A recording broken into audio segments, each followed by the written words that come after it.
Yes, it is. What a fun time it is. It's tax time again, and we have a whole bunch of brand new things to think about. We've got the COVID things out there. We got the stimulus checks, and it seems like we need a quarterback. I say a financial quarterback. Jim Lineweaver joins us, and a lot to talk about. Tax planning is very important this year, right?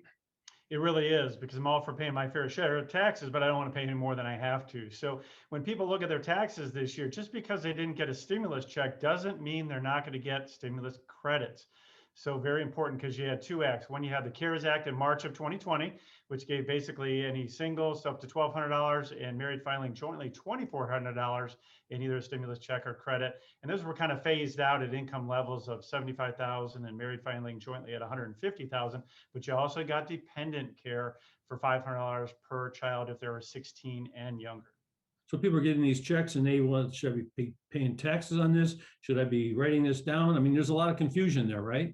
Well, there is, and also remember, they shouldn't be paying taxes on it, but if they didn't get a check, what happens is they can still get the credit, because there was also a relief bill passed in December of last year that gave another $600 for individuals, another $1,200 for married filing jointly, same basic phase out rules, but then they also increased the dependent allowance of getting another $600 per dependent if they were age 17 or younger. So a lot of money out there. Make sure even if you didn't get the check, talk to your tax person and make sure you at least get the credits, or make sure you're eligible for them.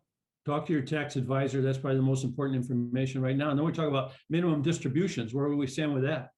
Yeah, they were suspended last year, so it helped a lot of people out, but they're back on the table this year. So if you look, there's a couple ways to combat that for those people that qualify for a required minimum distribution. One is to use qualified charitable distributions. That means don't take the check yourself, just take it right from your IRA or retirement plan directly to the charity, and you're not going to have to pay any taxes on that and still get that high standard deduction, which a lot of people take advantage of.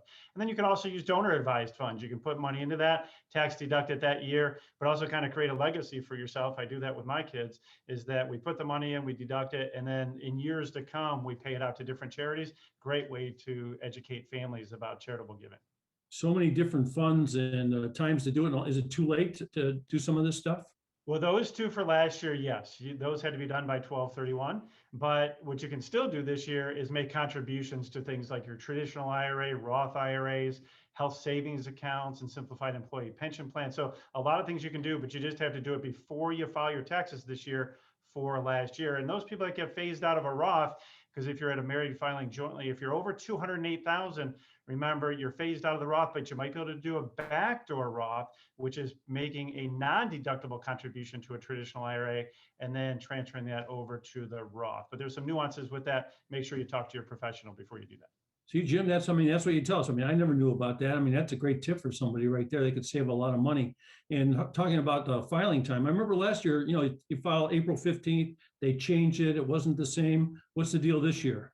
Yeah, they pushed it back to July last year, but unfortunately, we're going back to April 15th. So they did put the filing date to February 15th of when you could first start to file. So they gave a little extension there, but everything's got to be in by April 15th unless you're going to file an extension for your taxes this year. And how do you file an extension if people want to do that? Yeah, what ends up happening is just talk to your accountant, but all your money and the best estimate has to be paid still by April 15th, but the final documents really don't have to be done until later in the year. But just check with your accountant to make sure you don't miss those deadlines. So if you're in a situation where you're doing your taxes right now and something doesn't look right, there's still some time you can make some adjustments to that form before you send it in. You can, and if anybody has any questions, we have Mark Cyprus, the director of our tax services company, be happy to help. If you're having troubles filing your federal, state, or tax, or city tax returns, we'd be happy to help out in any way we can. Well, there you have it, folks. If you need help reviewing your taxes for 2020, getting set up for success in 2021, or just want a second opinion on your current financial strategies, just give Jim a call. And of course, don't miss him on Financial Quarterback Leading in the Fox News with Chris Wallace. That's on Sunday mornings. Get a hold of the Financial Quarterback.